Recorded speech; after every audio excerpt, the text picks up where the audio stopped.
আজ অব্দি কোনো পরিবার হয়নি যারা আছে, আজ অব্দি কারো পরিবারে কোনো রোগ ব্যাধি হয়নি, আছে না? এরকম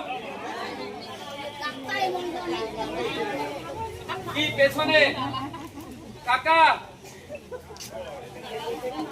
এইরকম পরিবার আছে যেই পরিবারে কার কোনো রোগ ব্যাধি হয় না?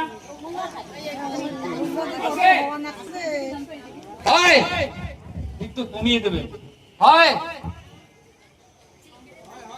আমি জ্বর, সর্দি, কাশি, মাথা ব্যথা, শরীর ব্যথার কথা বলছি। হয়, এবার শরীর খারাপ হলে কোথায় যান? ডাক্তারের কাছে যান। ডাক্তার কি বিনা পয়সায় চিকিৎসা করে? টাকা নেয়, তারপরে কলম দিয়ে লেখে, তারপরে কোথায় যেতে হয়?